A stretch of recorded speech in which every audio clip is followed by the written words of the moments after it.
சமயம் நடந்த விஷயம். ஒரு மலையில 4 வெள்ளை புலி குட்டிகள் வாழ்ந்து வந்தது. இதுங்க நாளும் இப்ப ரொம்ப சின்னதுங்க.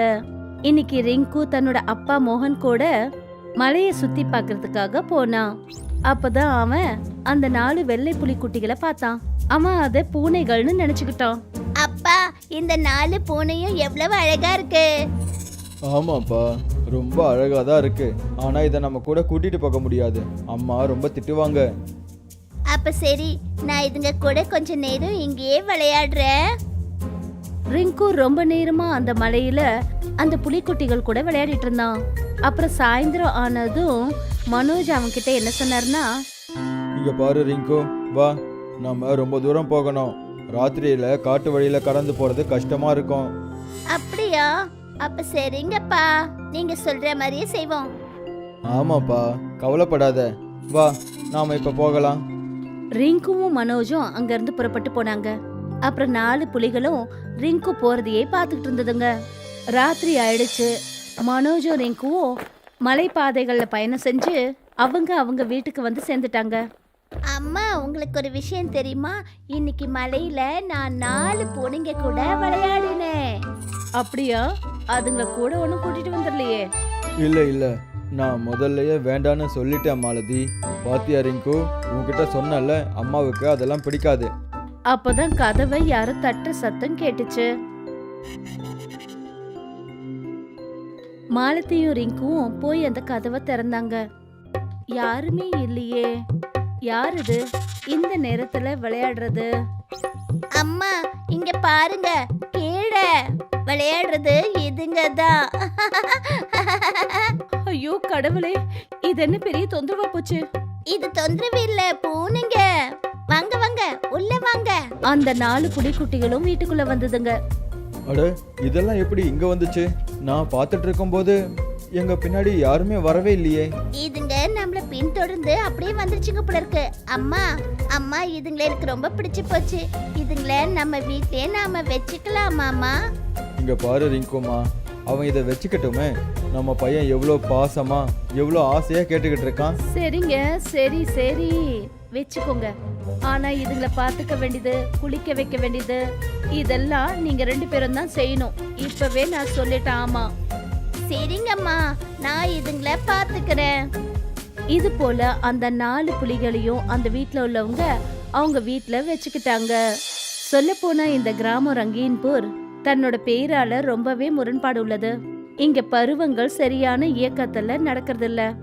அந்த காரணத்தினால வயல்ல பயிர்களும் சரியா விளையறது இல்ல. இப்போ 1 வருஷம் கடந்துடுச்சு. இப்ப இதுங்க 4 ரொம்ப பெருசாயிடுச்சுங்க. யாரு நினைச்சா இதுங்க புலிகளா வரும்னு? வித்யுத், ஜுவாலா, பவன், தரல், நீங்க எப்பவும் என் கூட தான் இருக்கணும். நீங்க எல்லாம் இந்த கிராமத்துக்கு வந்ததுல இருந்து எல்லா பருவங்களும் சரியான நேரத்துல வருது. விவசாயமும் நல்லபடியா நடக்குது. இங்க இருந்த பிரச்சனைகள் எல்லாமே தீர்ந்து போச்சு. ஆமா, நீ சொன்ன பாரு, இந்த விஷயம் உண்மைதான். இதுங்களோட பேருகளும் இவங்களோட முக அமைப்பு கொண்டதா இருக்கு. இது நிஜமாவே ஏதோ தெய்வீக விலங்குகள் நினைக்கிறேன். இதுங்கனால நம்ம கிராமத்துக்கு அதிர்ஷ்டம் வர ரிங்கு மூலமா நமக்கு கிடைச்சிருக்குங்க. ஆமா, நீ ரொம்ப சரியா சொல்ற. ஆனா நாம இதை எங்கேயும் கூட்டிட்டு போக முடியாது. இதுதான் நம்மளோட பெரிய பிரச்சனையே. ஜனங்க இதை பார்த்து பயந்து இதுங்களை கிராமத்தை விட்டு வெளியே அனுப்பணும்னு சொல்லுவாங்க. அதனால நாம இதை கண்டிப்பா மறைச்சு வச்சே ஆகணும். மனோஜ் சொன்னதை கேட்டுட்டு 4 புலிகளும் ரிங்கு இருக்கிற பக்கம் பார்த்துச்சுங்க. இல்ல, நீங்க எங்கேயும் போக கூடாது. இவங்க என்ன வேணாலும் சொல்லட்டும், நான் உங்களை எங்கேயும் போக விட மாட்டேன். ரிங்கோட அப்பா அம்மா என்ன நினைச்சாங்கன்னா, ரிங்கு அதுங்களை எங்கேயும் வெளியே கொண்டு போறது இல்லைன்னு நினைச்சாங்க. ஆனா அவங்களுக்கு ஒரு விஷயம் தெரியாது. ஒவ்வொரு ராத்திரியும் ரிங்கு இந்த 4 தெய்வீக விலங்குகளோட சுத்துறதுக்கு போறான்னு. இன்னைக்கும் அதே போல ஒரு இரவு தான். ஆனா இன்னைக்கு பயங்கரமா மழை பெய்ய ஆரம்பிச்சுது. அச்சச்சோ, இன்னைக்கு பயங்கரமா மழை பெய்ய ஆரம்பிச்சிருச்சு. வித்யுத், வாங்க நாம வீட்டுக்கு திரும்பி போயிடலாம். வித்யுத்தும் மற்ற புலிகளும் ரிங்குவோட வீட்டுக்கு திரும்பி போக ஆரம்பிச்சதுங்க. அப்ப திடீர்னு வித்யுத் ரிங்குவை கீழே தள்ளி விட்டுடுச்சு. ரிங்கு மயக்கம் அடைஞ்சு விழுந்துட்டான். அப்பதான் ஒரு மின்னல் வித்யுத் மேல விழுந்தது. அப்ப கூட வித்யுத்துக்கு எதுவுமே ஆகல. அந்த புலி ரிங்குவை கூட்டிக்கிட்டு வேகமா வீட்டை நோக்கி போச்சுங்க. அதுங்க எல்லாம் அந்த இடத்துல இருந்து போகும்போது அப்பதான் ஒரு ஆளு அதே இடத்துல வந்து நின்னாரு. அப்படின்னா இந்த 4 புலியும் இங்கே தான் இருக்கா? ஆகாயம், நிலம், நீர், நெருப்பு இந்த 4 சக்திகளையும் கொண்ட இந்த புலிகளை தான் வருஷக்கணக்காக நான் தேடிக்கிட்டு இருக்கேன். ஆனால் இது இப்போ தான் கிடச்சிருக்கேன். நல்லது தான். இப்போ தான் இதுங்க இருக்கிற இடம் தெரிஞ்சிருச்சுல்ல. இனிமேல் இதை கைது பண்ணுறது சுலபந்தான். மறுநாள் ரிங்கு அவங்க வீட்ல ஓய்வு எடுத்துக்கிட்டு இருந்தான். அப்பதான் அவன் மெதுவா கண் விழிச்சு பார்த்தான். அம்மா அம்மா என் கண்ணு, என் செல்லம், நேத்து நீ எங்கப்பா போயிருந்த? இந்த புலிங்க மட்டும் உன்னை கூட்டிட்டு வரலன்னா நீ எங்க போனேன்னு எங்களுக்கு தெரிஞ்சிருக்காது. இங்க பாருப்பா, இனிமே எங்க கிட்ட சொல்லாம எங்கேயும் போகக்கூடாது. சரி, உனக்கு என்ன ஆச்சுன்னு சொல்லு. நீ எதுக்காக திடீர்னு மயங்கி விழுந்த? ரிங்கு யோசிச்சு பார்த்தான். அப்ப என்ன நடந்ததுன்னு அவனுக்கு ஒரு விஷயம் ஞாபகம் வந்தது. விதுத் அவனை தள்ளி விட்டதாவும் மத்த 3 புலிகளும் அவன் மேல பாஞ்சா மாதிரி அவன் நினைச்சுக்கிட்டான். எனக்கு எதுவும் ஞாபகம் இல்லப்பா. நான் சும்மா வெளியில நடந்து போனேன்னா அப்பதான் ஏதோ நடந்துச்சு. அப்புறம் என் கண்ணை திறந்து பார்த்ததும் நான் இங்க இருக்கேன். அப்புறம் அதே ஆளு நேத்து ராத்திரி அந்த இடத்துல இருந்தவரு அவங்க வீட்டுக்கு வந்தான். பொய் சொல்கிறது பாவம்ப்பா. அங்கே உண்மையாக என்ன நடந்ததுன்ற விஷயத்த எதுக்கும் அம்மா அப்பா கிட்ட சொல்லாமல் இருக்க? நீங்க யாரு? அப்புறம் இந்த வீட்டுக்குள்ள எதுக்கு வந்தீங்க? நான் ஒரு வழிபோக்கன். என் பேரை தெரிஞ்சுக்கிட்டு நீங்கள் என்ன பண்ண போகிறீங்க? பேரெல்லாம் வேண்டாம், என்னன்னு சொல்லுங்க. இங்க எதுக்காக வந்திருக்கீங்க? அப்புறம் நேத்து நீங்க அப்படி என்ன பார்த்தீங்க? சரி, முதல்ல என் பேரே தெரிஞ்சுக்கோங்க. என் பேர் ரகுராஜ். அப்புறம் நான் இந்த புலிகளை தேடி தான் இந்த இடத்துக்கு வந்திருக்கேன். அப்போதான் நேற்று உங்கள் பையன் இந்த புலிங்களோட சேர்ந்து காட்டுக்குள்ளே போகிறத என் கண்ணால் நான் பார்த்தேன். அப்போது திடீர்னு இந்த புலி அதுக்கு பக்கத்தில் இருந்த உங்கள் பையனை கீழே தள்ளி விட்டுடுச்சு.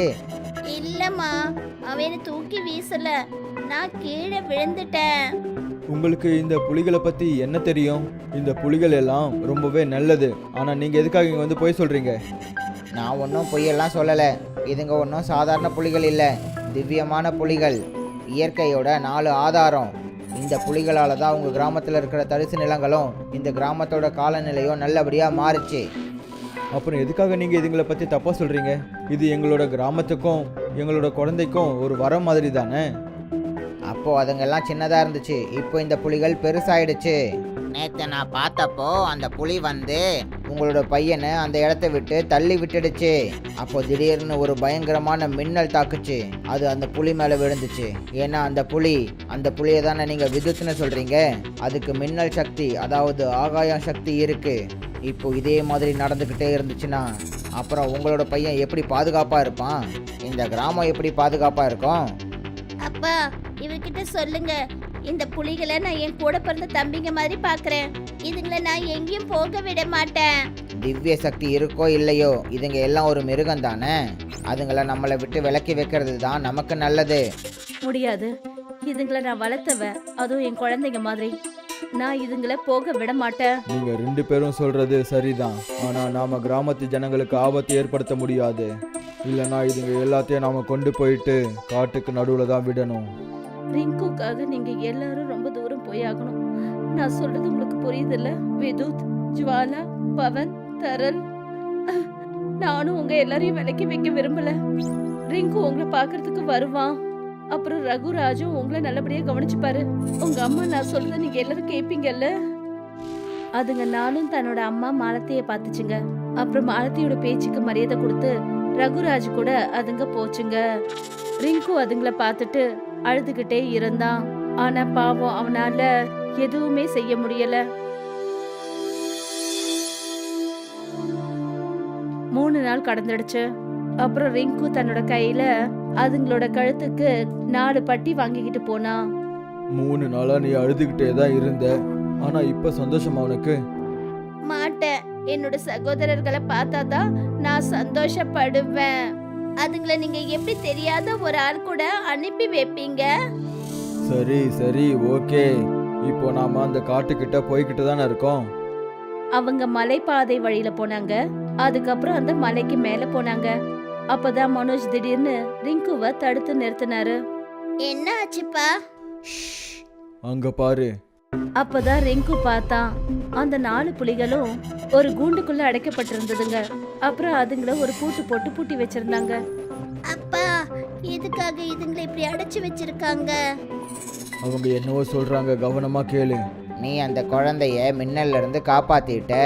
ஆனா அவன் பயந்து போனதுக்கான காரணம் நீ அவனை உன்னோட சக்தியால பாதுகாத்த.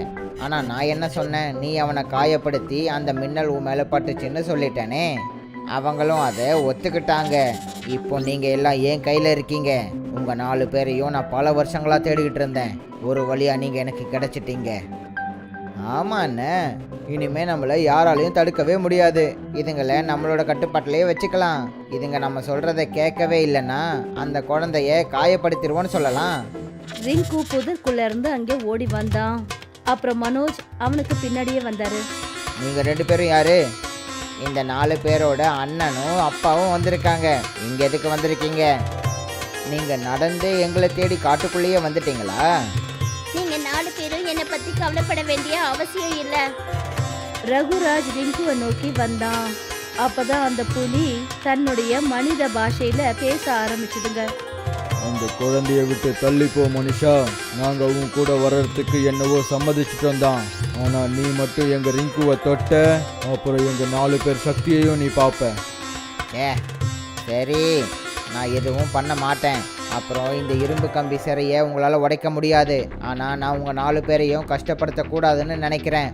அதனால் இந்த பையனை நான் சும்மா விடுறேன். ரிங்கு, நீ எங்களை பார்க்க வந்திருக்க, எங்களுக்கு ரொம்ப சந்தோஷம். ஆனா நீ இப்போ திரும்பி போயிடு. அப்பா, நீங்க தயவு செஞ்சு இவனை கூட்டிட்டு போயிடுங்க. ஆனா இங்க பாருப்பா, இந்த நிலைமையில என்னால உங்களை விட்டுட்டு போக முடியாது. ரிங்குவுக்கு இதுதான் நல்லதுன்னு அம்மா சொல்லியிருக்காங்கப்பா. அவங்க பேச்சை எங்களால மீற முடியாது. நீ பேசாத, உனக்கு எதுவும் தெரியாது. அம்மா உங்ககிட்ட எந்த உத்தரவும் கொடுக்கல. அவங்களுக்கு இந்த விஷயம் தெரியாது. அதாவது நான் ஒன்னால ஒன்றும் கீழே விழல. அந்த மின்னல் ஓ மேல பட்ட விஷயம் அவங்களுக்கு தெரியாது. ஆமா, இப்போ வீட்டுக்கு வந்துருங்க பசங்களா. அண்ணே, இவங்க என்னவோ நம்ம 2 பேரும் இங்கே இல்லாத மாதிரியில பேசிக்கிட்டே இருக்காங்க. விடு அஜு, இந்த புலிங்க நம்ம பேச்சை கண்டிப்பாக மீறாது. அது மட்டும் இல்லாமல் இந்த இரும்பு கம்பி அதுங்களால உடைக்க முடியாது. அந்த கூண்டுக்குள்ள ஒரு வெடி வெடிச்சது. அந்த 4 வெள்ளை புலிகளும் ரிங்கு கிட்ட திரும்பி வந்துச்சுங்க. விதுத், உன்னால பேச முடியுமா? எங்க 4 பேர்ல நான் தான் பெரியவன். அது மட்டும் இல்லாம இப்போ கொஞ்ச நாள் முன்னாடி தான் நான் பேசவும் கத்துக்கிட்டேன். வாங்க பசங்களா, நாம வீட்டுக்கு போகலாம். 4 புலிகளும் தன்னோட சகோதரன் ரிங்கு கூட வீட்டுக்கு போச்சுங்க. இது மூலமா மனிதர்கள் அப்புறம் விலங்குக்குள்ள எந்த ஒரு பேதமும் இல்லைன்னு தெரியுது. அன்பு பாசம் அப்படின்னு வரும்போது அது மிருகமா இருந்தாலும் சரி, மனிதர்களா இருந்தாலும் சரி, அவங்க ஒரே குடும்பத்தை சேர்ந்தவங்க.